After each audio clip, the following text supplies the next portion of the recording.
My dear students, आज हम study करेंगे grammar from basic to advance. Grammar from basic to advance. अब इसमें मूव करने से पहले, इसमें आगे बढ़ने से पहले थोड़ा सा ग्रामर की इम्पोर्टेंस पे फोकस करते हैं। ये वाले हिस्से पे ग्रामर की इम्पोर्टेंस है क्यों, ग्रामर हमें पढ़ना क्यों चाहिए, why should be read, why should be study grammar. हमें ग्रामर की पढ़ने की रिक्वायरमेंट क्यों है? क्योंकि बहुत सारे लोग ऐसे मिलेंगे जिनको कहना ग्रामर की ज़रूरत नहीं है, there is no need to learn to study grammar. अब ऐसा वो क्यों बोल रहे हैं? सिर्फ एक मकसद से बोल रहे हैं, वो कहना चाह रहे हैं कि बोलने के लिए ग्रामर की ज़रूरत नहीं है। हाँ, बोलने के लिए नहीं है, बोलने के लिए कोई ज़रूरत नहीं ग्रामर की, बिकॉज ग्रामर की ज़रूरत बोलने में नहीं लगती है। बिकॉज आप हम सब बिना ग्रामर पढ़े बोलना सीखे, क्योंकि सबसे पहले आपको पता है ये प्रोसेस स्पीकिंग का प्रोसेस, ठीक है, हम बोलते पहले, ठीक है, तो सबसे पहले हम लिसनिंग करते हैं, यानी हमारे पेरेंट्स, हमारे इन्वायरमेंट में जो बोला जाता है हम उसको सुनते हैं। उसके बाद अगला प्रोसेस हमारा बोलना आता है, स्पीकिंग, फिर हम बोलने लगते हैं। बाद में स्कूलिंग शुरू हो जाती है तो हम रीडिंग, राइटिंग ये सब भी करते हैं। तो ये वाला हिस्सा जब हम करते हैं तो हम उसमें हमें किसी भी रूल्स की रिक्वायरमेंट नहीं है। यू कैन विटनेस, आप विटनेस कर सकते हैं कि विटनेस करिए। देखिए, कोई भी छोटा बच्चा है या हम सब में बहुत सारे लोग हैं, बहुत सारे लोग ऐसे मिलेंगे छोटे बच्चे जो कभी स्कूलिंग नहीं करते, वो बोल रहे हैं, तो ग्रामर की रिक्वायरमेंट वहाँ पर नहीं है। लेकिन अब मैं बताता हूँ कि उनको ग्रामर की रिक्वायरमेंट नहीं है जो स्पोकन की बात करते हैं। लेकिन फिर भी मैं आपको बताऊँ कि स्पोकन के लिए जो चीज़ ज़रूरी है वो है इन्वायरमेंट। और आपको क्या लगता है कि हर समय वो इन्वायरमेंट मिल रहा है? अगर वो इन्वायरमेंट ना मिले तो क्या आप बोलना सीख पाएंगे? बिल्कुल सीख लेंगे। Suppose you are not getting that environment outside या around surround, even that easily you can learn how to speak. Then how is this possible? Because of grammar. कोई अगर नहीं मिलता है, सपोज करिए कोई नहीं मिलता, wherever you go in the market, कहीं भी आप जाते हैं, suppose you go to school and you are not getting that environment, people around surround जो भी हैं they are not speaking in English, वो इंग्लिश में बात ही नहीं कर रहे हैं। तो if you are not getting that environment, how is this possible for you to speak English? Possible नहीं है। तो अगर समझिए आप इन्वायरमेंट नहीं पाते हैं, and even you have this thirst, even you have this desire that I want to learn how to speak, कि आपको लगता है कि मुझे बोलना है चाहे जैसे बोलना है, तो आप इसकी मदद ले लीजिए। Just you can have help of this, आप इसकी हेल्प ले सकते हैं ना, आराम से इसकी हेल्प लीजिए। और जिस दिन आपको ग्रामर आ गई उस दिन आप स्पीकिंग भी आपकी सही हो जाएगी। Even you can write correctly, you can understand correctly। समझ रहे हो? आप सही से समझ सकते हैं, सही से बोल सकते हैं, सही से लिख सकते हैं। अब आपको किसी इन्वायरमेंट की ज़रूरत नहीं है, किसी इन्वायरमेंट की ज़रूरत नहीं है आपको। क्यों? क्योंकि आप अपना इन्वायरमेंट खुद क्रिएट कर रहे हैं, बिकॉज ऑफ ग्रामर। और अगर आप ग्रामर नहीं सीखते तो केवल आप उन लोगों में हैं जो कहते हैं कि ग्रामर की रिक्वायरमेंट तो नहीं है, बट मेरा मानना है कि आप इन्वायरमेंट की तलाश करते करते करते करते you will just spoil many years, because I have seen many people, they are just seeking, they are searching that environment. क्योंकि उनको क्या चाहिए? उनको इन्वायरमेंट चाहिए। लेकिन मेरा मानना है कि अगर आप इसमें प्रोफिशिएंट हो जाएं, the moment you gate sound knowledge in grammar, easily you can speak, easily you can write, easily you can understand, फिर आपकी डिपेंडेंसी उस माहौल पे ख़त्म हो जाती है। तो सोचिए अगर ग्रामर कितना बड़ा क्रूशियल रोल प्ले कर रहा है, कितना इम्पोर्टेंट रोल प्ले कर रहा है हमारी लाइफ में। तो ये तो हो गया कि अगर बाहर, क्योंकि हम जानते हैं ना कि बाहर में ज़्यादातर, चलिए एक मैं example, I am just throwing an example before you, कि आपको बहुत अच्छी इंग्लिश आती है, बहुत अच्छी, you are good at English, आप बहुत अच्छे हैं इंग्लिश में। लेकिन एक सवाल मेरा है कि जैसे ही आप बाहर जाते हैं तो can you converse with anyone? अब जैसे आप वेजिटेबल्स की शॉप पे जाते हैं, वहाँ आप उससे कुछ चीज़ खरीदना चाहते हैं और वहाँ कहते हैं आई नीड 1 kg पोटैटो। अब वो नहीं जानता कि पोटैटो क्या है, नीड समझता नहीं है, वो इंग्लिश नहीं जानता। तो क्या आपके लिए वो माहौल है वहाँ पर? आप बहुत अच्छी इंग्लिश करते हैं। तो क्या है ना कि जब आप माहौल ही नहीं पाएंगे तो आप क्या करेंगे? Can you exercise, can you converse, can you do communication with anyone because outside you are not getting environment? बोलिए। तो जब आप माहौल नहीं पा रहे हैं तो एक दिन ऐसा होगा ना कि फिर आपका माहौल ही नहीं, तो आप क्या करेंगे? अगर ग्रामर है तो आप अपना माहौल खुद बना लेते हैं। मैं स्कूल जाता हूँ, आई गो टू स्कूल। मैं मार्केट जाता हूँ, आई गो टू मार्केट। वह स्कूल जाता है, ही गोज टू स्कूल। वह मार्केट जाती है, she goes to school. Why am I saying so? How am I able to translate this? Because of grammar. क्योंकि हम ग्रामर जिस मोमेंट जान जाते हैं ना, डिपेंडेंसी बाहर के माहौल की खत्म हो जाती है। तो एक तो सबसे बढ़िया तरीका ये हुआ कि आप साउंड नॉलेज डीप में उतरिए, कुछ समय लग जाएगा लेकिन आप ग्रामर को अच्छे से सीखिए। एक तरीका तो ये होता है। तो ये हो गया, एक बेनिफिट हो गया। This is the advantage of learning grammar. समझ रहे हैं आप? और दूसरा सबसे अच्छा तरीका है कि अगर आप ग्रामर पे अच्छी पकड़ आपकी है तो एक चीज़ आप और अच्छी कर सकते हैं, और वो ये है कि अगर आप जितनी भी अच्छी प्रेस्टिजियस, चाहे वो गवर्नमेंट हो, जो प्राइवेट इंस्टीट्यूशन हो, प्राइवेट या जो भी ऑर्गेनाइजेशंस हो, वहाँ पर भी आप एक पेपर क्वालिफाई कर सकते हैं। और वो पेपर होता है ग्रामर का, जिसमें बहुत सारे पार्ट्स पूछे जाते हैं और बहुत सारे क्वेश्चंस ऐसे आते हैं, अगर आप उनको नहीं जानते हैं तो आप उसको क्वालिफाई नहीं कर सकते। तो ग्रामर का एडवांटेज ही एडवांटेज है। You are not getting anyone, don't bother at all. कोई नहीं मिल रहा है, बिल्कुल चिंता मत करो, ग्रामर है ना आपके साथ में। सोचिए, if you are not getting anyone with whom you can converse, don't bother, don't think, don't worry at all, I am saying, because of grammar है आपके पास में। With the help of grammar, easily just stand before mirror and talk to yourself. Do a lot of practice because you have knowledge of grammar. तो आपको बाहर की जो environment है, बाहर की जो डिपेंडेंसी, वो खत्म होने लगती है। इसी तरीके से जॉब भी easily you can crack, you can get. तो लैंग्वेज है, सीखो आप इसको। तो ये चीज़ें आती हैं, इसको हम आपको सिखाएंगे बेसिक से लेकर एडवांस लेवल तक। बेसिक इन द सेंस हम शुरुआत करेंगे ग्रामर है क्या, उसके बाद हम आपको बताएंगे लेटर्स क्या है, अल्फ़ाबेट क्या है, वर्ड्स क्या है, पार्ट्स ऑफ स्पीच क्या है, सेंटेंसेस क्या है, सिंपल सेंटेंस क्या होता है। तो इन चीज़ों का सिलसिला आज शुरू होगा। समय देना पड़ेगा आपको, अपने अंदर वो स्पार्क, वो थर्स्ट जिसको कहते हैं ना, प्यास को क्रिएट करना होगा।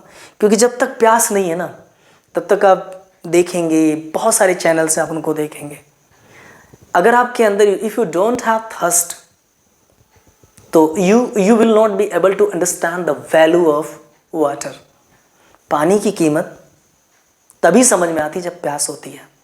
जब तक प्यास नहीं है तो क्या कर सकते हैं आप? स्प्लैशिंग करिए, फेस वॉश करिए, हैंड वॉश करिए, ज़रूरत हो तो गार्गलिंग भी कर लीजिए, दुनिया भर के डिस्कशन भी कर सकते हैं। अरे मैं इस ग्लास में तो पानी नहीं पीता, एक ग्लास तो प्लास्टिक का है, क्योंकि अभी प्यास नहीं है ना। लेकिन जैसे जैसे प्यास बढ़ती जाती है तो जितनी भी लिहाज है ना, वो सब खत्म हो जाते हैं। तो ये कोई नहीं देखता ग्लास स्टील का है या प्लास्टिक का है या ग्लास का है, कुछ मतलब नहीं रह जाता।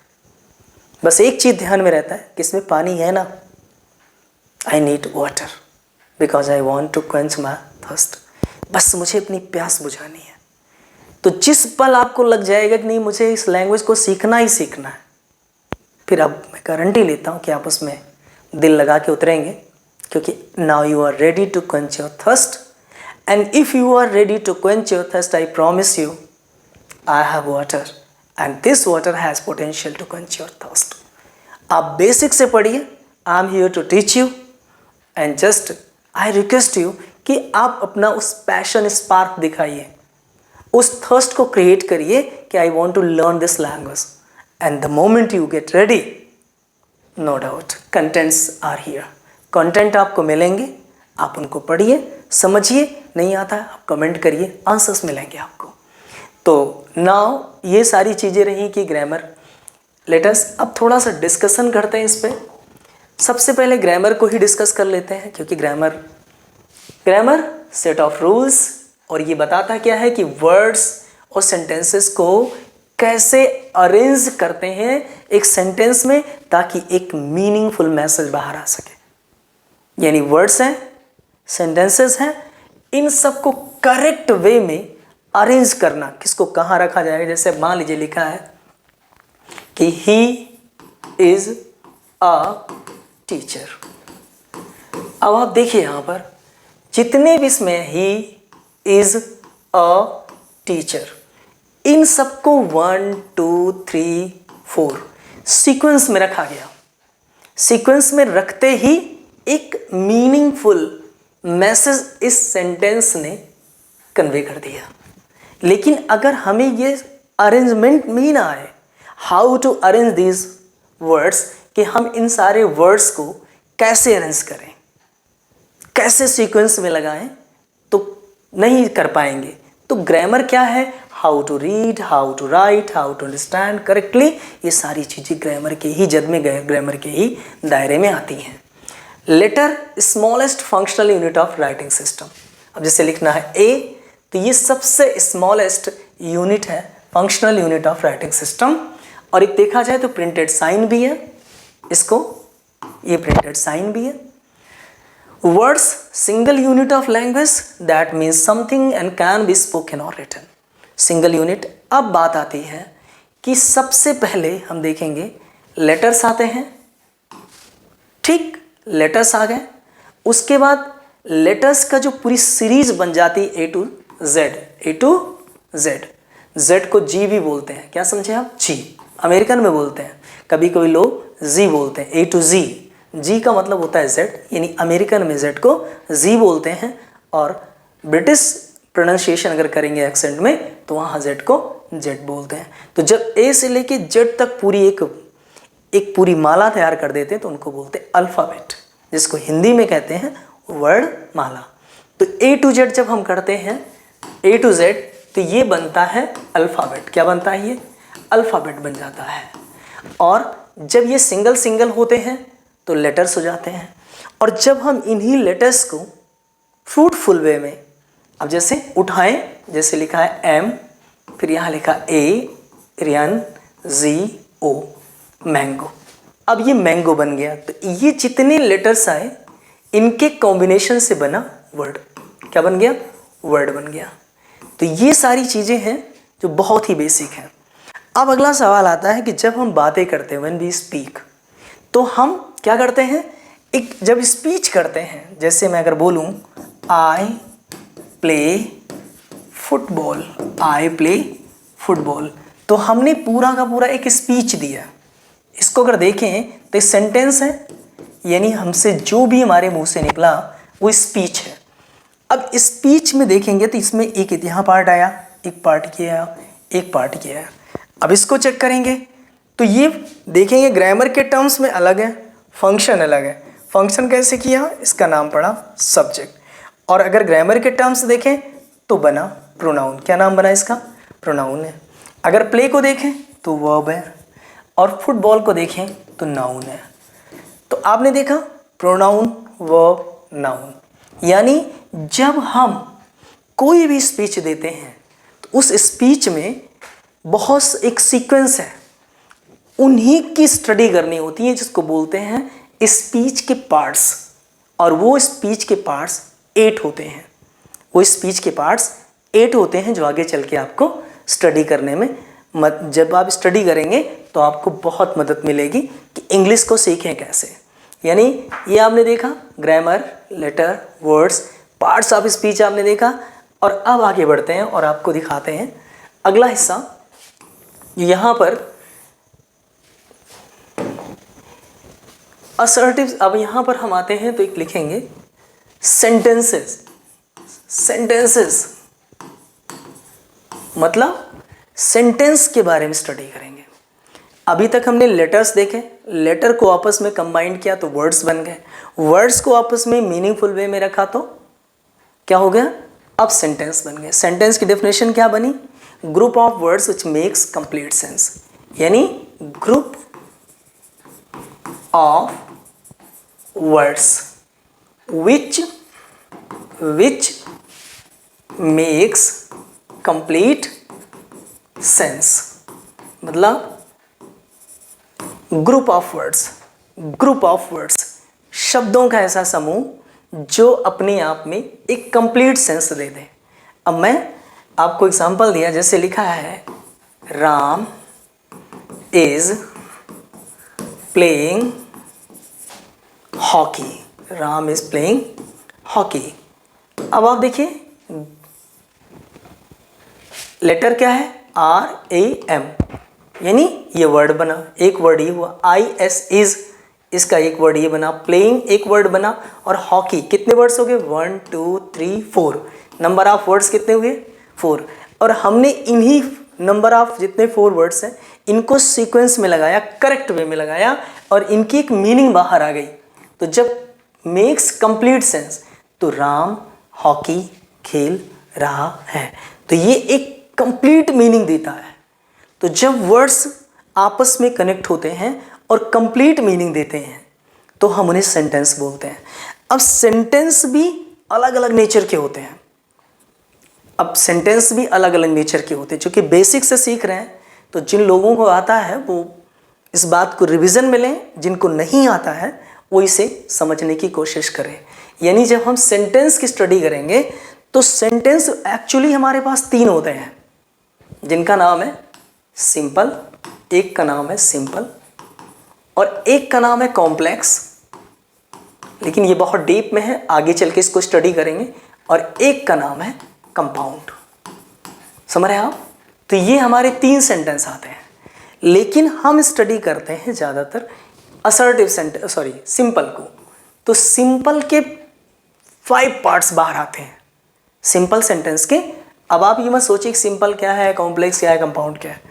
अभी इसको आप बिल्कुल एज इट छोड़ दीजिए, क्योंकि इसमें ज़्यादा उलझना नहीं है। अभी हमने आपको क्या बताया, लेटर के कॉम्बिनेशन से क्या बना, वर्ड्स, और वर्ड्स को प्रॉपर वे में अरेंज किया, मीनिंगफुल वे में अरेंज किया, तो क्या बन गया, सेंटेंसेस बने। सेंटेंस बना, सेंटेंस मैंने कहा कि अपना रोल प्ले करते हैं अपने अपने नेचर के अकॉर्डिंग। जैसे मान लीजिए कोई चीज़ है, वो अपना रोल प्ले कर रही है, जैसे फायर है, गर्म जलाने का काम करती है, हीट प्रोड्यूस करती है, वो अलग, लेकिन उसी वक्त आइस है, तो हर किसी का अपना रोल है। जैसे अब सबसे पहले इसमें आप देखेंगे सेंटेंसेस में, तो सेंटेंसेस असर्टिव सेंटेंस, जिसको एक और भी बोलते हैं डिक्लेरेटिव सेंटेंस बोलते हैं। तो जब सेंटेंस की स्टडी करेंगे तो सेंटेंस हमारे पास 5 टाइप्स के मिलते हैं। कितने टाइप्स के मिलते हैं, 5 टाइप्स के मिलते हैं। तो जिसमें सबसे पहले सेंटेंस का नाम क्या है, असर्टिव। असर्टिव सेंटेंस किससे बना, एकदम हमेशा के लिए कंसेप्ट क्लियर कर लीजिए। असर्टिव का मतलब ही होता है असर्शन, किसी चीज़ को एक्सेप्ट करना। असर्टिव सेंटेंस में मतलब किसी चीज़ की कंफर्मेशन देना। जैसे मैं बाजार जा रहा हूँ, मैं कंफर्म कर रहा हूँ मैं बाजार जा रहा हूँ। मैं सुबह 7 बजे उठता हूँ, मैं सुबह 5 बजे उठता हूँ, मैं अपना होमवर्क करता हूँ। आप देख रहे हैं, आई एम जस्ट असर्टिंग समथिंग। मैं किसी चीज़ को एक स्टेटमेंट दे रहा हूँ। असर्शन, स्टेटमेंट, किसी इवेंट को बताना। जैसे वो 3 बजे स्कूल से वापस आया, किसी स्टेटमेंट को देना। सूरज सुबह पूरब से निकलता है। आप समझ रहे हैं, कोई ऐसी चीज़ जो बिल्कुल क्या हो, देखिए असर्शंस विच मेक्स स्टेटमेंट्स और असर्शन, ऐसे सेंटेंसेस असर्शन या स्टेटमेंट देते हैं, कोई भी स्टेटमेंट। अब चूंकि असर्टिव है, अब जैसे देखिए Edison invented the phonograph, Edison invented the phonograph. We can not pump the ocean dry. तो आपने देखा असर्टिव सेंटेंस। इनका पैटर्न देखेंगे असर्टिव सेंटेंस का। असर्टिव सेंटेंस हमेशा याद रखिए कि जो 5 सेंटेंसेस हैं उनमें यही एक ऐसा सेंटेंस है, जैसे इसका पैटर्न क्या है, S plus B plus O, subject plus verb plus object. मतलब कि इसका पैटर्न सबसे पहले सब्जेक्ट आएगा, जैसे अभी आपने देखा राम, और फिर verb is playing hockey, object. लेकिन ये जो बड़ा हिस्सा है ये वाला, इसे अभी मैं छोड़ता हूँ, क्योंकि अभी आप क्या पढ़ रहे हैं, right now you are studying about sentences. Sentences में सब्जेक्ट, वर्ब और ऑब्जेक्ट, ये आपको डिटेल में पढ़ना पड़ेगा, इतना डिटेल पढ़ना पड़ेगा, फिर आपकी ग्रामर मजबूत होने लगेगी। अभी आप किस पे फोकस कर रहे हैं, अभी आप सिर्फ फोकस कर रहे हैं सेंटेंसेस के टाइप्स क्या हैं, how many kinds of sentences. तो पहला क्या मिला, असर्टिव मिला। असर्टिव ने क्या कहा, स्टेटमेंट्स आते हैं या तो असर्शन आते हैं। पहचानने का सबसे बढ़िया तरीका क्या मिला, सबसे पहले सब्जेक्ट रख लिया जाएगा, उसके बाद वर्ब रख लिया जाएगा, और उसके बाद अदर वर्ब्स रखे जाएंगे, अदर वर्ड्स रखे जाएंगे। तो सबसे पहले यहाँ सब्जेक्ट रख लिया, फिर वर्ब रख लिया, ये हो गया। अब असर्टिव को भी 2 पार्ट में डिवाइड किया गया। असर्टिव जो होते हैं, अगर कोई कह दे I am not going to market, ये भी असर्टिव है। I am going to market, ये भी असर्टिव है। असर्टिव में 2 सेंटेंस आते हैं, एक जिसमें नॉट नहीं होता, जैसे पॉजिटिव, जिसको आप पॉजिटिव बोलते हैं, या फिर अफर्मेटिव बोलते हैं। क्या बोलते हैं, पॉजिटिव या तो अफर्मेटिव। ये वो होते हैं जो विदाउट नो और नॉट, जिनमें न तो नॉट आता है और न तो नो आता है। ऐसे सेंटेंस, अब जैसे we can not pump the ocean dry, क्या आया, नॉट आया, नेगेटिव हो गया। लेकिन राम इज प्लेइंग हॉकी, इसमें नो नहीं आया, नॉट नहीं आया, तो ये पॉजिटिव यानी अफर्मेटिव हो गया। अब जैसे एडिसन इन्वेंटेड द फोनोग्राफ, इसमें कहीं नॉट है, नहीं है, कहीं नो है, नहीं है, तो ये पॉजिटिव है। लेकिन नीचे वाले में देखिए क्या लगा है, नॉट लगा है। नॉट लगते ही आपने क्या बताया इसको, ये बताया कि आपने ये नेगेटिव है। फिर से देखिए, असर्टिव सेंटेंस को क्या बोलते हैं, डिक्लेरेटिव बोलते हैं। कभी कभी जब हम एकेडमिक में और कहीं और अदर बुक्स पढ़ते रहते हैं तो उसमें मिलता है डिक्लेरेटिव, तो डिक्लेरेटिव भी आपका असर्टिव ही है, समझे आप। तो असर्टिव या डिक्लेरेटिव के 2 पार्ट डिवाइड कर दिए गए, जिसका एक का नाम दिया गया पॉजिटिव और दूसरे का नाम दिया गया नेगेटिव। तो ये असर्टिव सेंटेंस और ये सेंटेंस आपने सीखा कि ये 2 पार्ट में डिवाइड हुए। अब हम आगे देखते हैं, इनको समझते रहिएगा थोड़ा सा। अब इसके अगला पार्ट आ रहा है कि अगला सेंटेंस कौन सा है। अगला सेंटेंस बहुत ही सिंपल में बात करें, ये है, ये समझे आप, यानी कि ये सेंटेंस सवाल पूछता है, ये सेंटेंस क्वेश्चन पूछता है। बिल्कुल बेसिक से आप सीख रहे हैं और बिल्कुल बोर्डम में आने की ज़रूरत नहीं है, बोर होने की ज़रूरत नहीं है, क्योंकि आपको लग रहा होगा कि ये इतना बेसिक कहाँ से, बेसिक से ही पढ़ाना है। बस पेशेंस रखिए, जैसे जैसे आगे बढ़ते जाएंगे ना आपको बहुत इंटरेस्ट क्रिएट हो जाएगा। बट अभी कुछ हो सकता है आपको लगे कि I know these things why are, है ना, तो अभी मत परेशान हो। क्यों, क्योंकि आप सीखो। अगर मैंने कहा आता है तो रिवीजन में रहो, नहीं आता तो सीखते रहो, घबराने की ज़रूरत नहीं है, क्योंकि patience is the key to have success in life. Patience बना के रखो, सक्सेस मिल जाएगी। इंटेरोगेटिव क्या कहते हैं इसको, पहले बात, इंट्रो नहीं बोलते, इंटेरोगेटिव बोलते हैं इसको। तो इंटेरोगेटिव सेंटेंसेस क्या है, जो सवाल पूछते हैं। सवाल भी 2 तरीके से पूछे जाते हैं। एक ऐसा सवाल जिसका आंसर आप किस में देते हैं, यस और नो में देते हैं। जैसे, क्या तुम सुबह 6 बजे उठते हो, यस। क्या तुम सुबह 4 बजे उठते हो, यस। क्या तुम सुबह 3 बजे उठते हो, नो। क्या तुम हॉकी खेलते हो, नो। क्या तुम क्रिकेट खेलते हो, यस, हाँ, ना।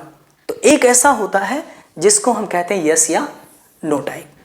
अगर यस या नो टाइप देखेंगे तो आप कुछ लोग सिखाएंगे कि ये ऑक्सिलरीज में पहले आती है, हेल्पिंग वर्ब पहले आती है, वो सब अभी कुछ भी फोकस नहीं करना है। Only just you have to focus कि ऐसे सेंटेंसेस, ऐसे क्वेश्चन जिसका आंसर हम यस या नो में दे सकें। जैसे कोई कहता है क्या तुम इंग्लिश पसंद करते हो? यस। क्या तुम चेस खेलते हो? नो। क्या तुम पूजा करते हो? हाँ। तो ऐसे सेंटेंसेस जिसमें आप आंसर किस में करें, यस या नो में करें, इनको बोलते हैं यस और नो टाइप। क्या बोलते हैं? यस और नो टाइप या क्लोज टाइप सेंटेंसेस बोलते हैं। तो अब दूसरा है WH। इसमें दो आ सकता है, या तो W आएगा और या तो H आएगा। WH मतलब इसमें हाउ भी आ सकता है, H से शुरू होगा, और W तो आपको पता ही है व्हाट, वो इसको WHAT इसको बोलते हैं व्हाट। क्या बोलते हैं? व्हाट। व्हाट। और WHEN इसको बोलते हैं व्हेन। W यानी when, what, where, how, whom, ये सब चीजें आती हैं इसके में। अब इनका आंसर आप कभी भी हाँ या ना में नहीं दे पाएंगे। आप जैसे मैं आपसे पूछूं आप कहाँ रहते हैं? हाँ। आप कहाँ रहते हैं? नो। नो ऐसा करके आप आंसर दे ही नहीं सकते। Now you have to answer. अगर WH होगा तो वो आपको आंसर करना होगा। WH होगा तो आपको आंसर करना होगा। अब आप समझिए कि WH टाइप के मिल गए, इंटरोगेटिव में आपको WH टाइप के मिल गए। तो जैसे क्वेश्चन है वेयर आर यू गोइंग, कहाँ जा रहे हो, तो आंसर मिला जैसे आपने कहा कि न्यू दिल्ली। आपने कहा कि न्यू दिल्ली। तो आप जरा बताइए, और यहाँ उसने कहा are you a doctor, yes या नो, जो भी आपने सेलेक्ट किया हो। मतलब ये हुआ कि यस और नो टाइप या WH टाइप। इसी तरीके से आपने ये दूसरा सेंटेंस देखा। तीसरा एक सेंटेंस और मिलता है। तीसरा सेंटेंस है जिसका नाम है इंपरेटिव सेंटेंस। इंपरेटिव का मतलब क्या हुआ? कमांड्स, रिक्वेस्ट, इंट्रीटीज, ये ऐसे सेंटेंस जिसमें आदेश दिए जाएं, रिक्वेस्ट किए जाएं। ऐसे सेंटेंस जिसमें ऑर्डर, कमांड, रिक्वेस्ट, इंट्रीटीज, ये अगर आपको मिले तो तुरंत आप पहचान लो कि ये हमारे इंपरेटिव सेंटेंस हैं। जैसे बी क्वाइट, शांत रहो, हैव मर्सी अपॉन अस, हम पर दया करिए। समझ रहे हैं आप? इसमें बी क्वाइट, शांत रहिए, तो यहाँ पे कमांड लगा, ऑर्डर लगा। लेकिन यहाँ पे कह रहा है हैव मर्सी अपॉन अस, हमारे ऊपर क्या करिए आप? दया करिए। जैसे अगले में देखिए स्टॉप बजिंग, बनाना बंद करो। स्टॉप बजिंग मतलब क्या हुआ? इसका मतलब ये हुआ कि इसमें भी आपको ऑर्डर देखने को मिल रहा है। तो ये जो इंपरेटिव होते हैं, एक चीज़ हमेशा याद रखना कि जितने भी इंपरेटिव सेंटेंसेस होते हैं इसमें जो सब्जेक्ट होता है, सब्जेक्ट वो हिडन होता है। क्या होता है? हिडन, यानी इसको आप कह सकते हैं अंडरस्टूड होता है।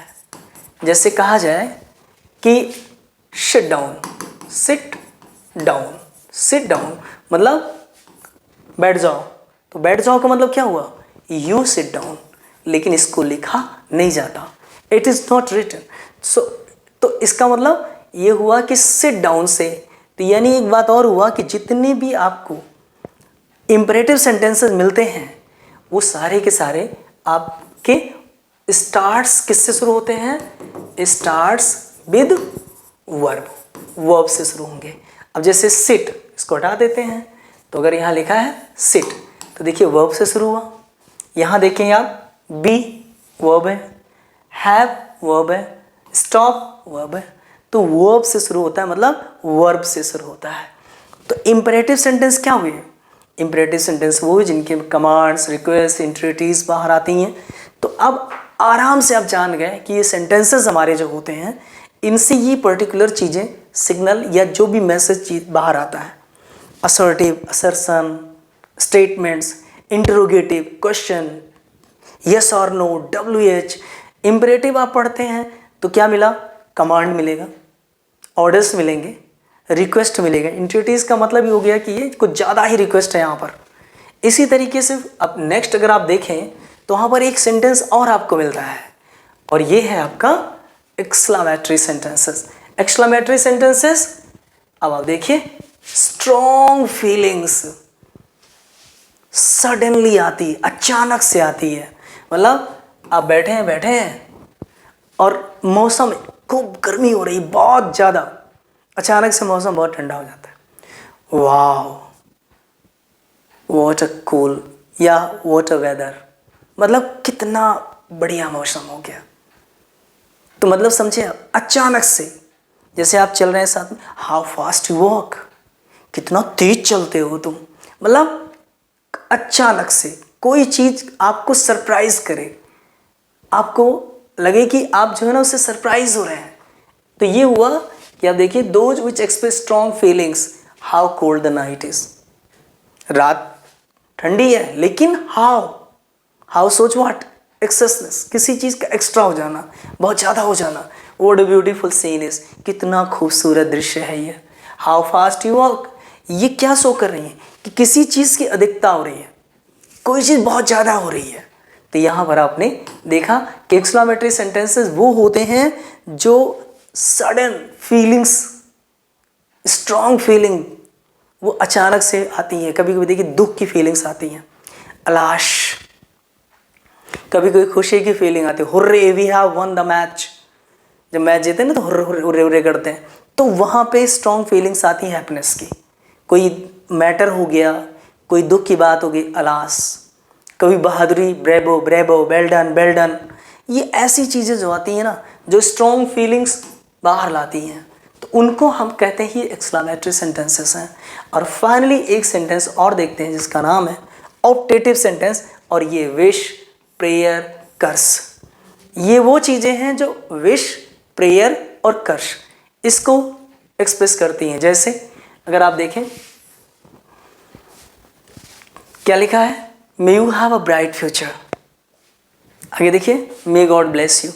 तो ये may you have a bright future, इसमें किसी की विश है, जैसे मैंने कहा तुम्हारा फ्यूचर बहुत ब्राइट हो, may you have a bright future, मतलब यहाँ पर विश है जो मैं यहाँ पर शो कर रहा हूँ।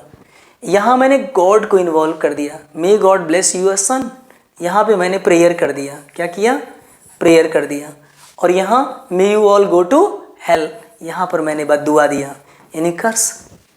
ऐसे सेंटेंसेस जिसमें विश हो, प्रेयर हो या फिर बद्दुआएं हो, समझे आप, तो ऐसे सेंटेंस जो इन चीज़ों को एक्सप्रेस करें, ईश्वर करे तुम्हें पुत्र प्राप्त हो, ईश्वर यानी प्रार्थना, आपका करियर बड़ा अच्छा हो, आपकी यात्रा मंगलमय हो, तो ये सारी चीज़ें विश। अब यहाँ पे उसने बद्दुआ दिया, सबके सब भाड़ में जाओ, सबके सब नरक में जाओ, तो ये सब क्या कह रहा है, ये विश नहीं है बल्कि ये कर्सिंग कर रहा है, एक तरीके से शाप दे रहा है, बद्दुआ दे रहा है।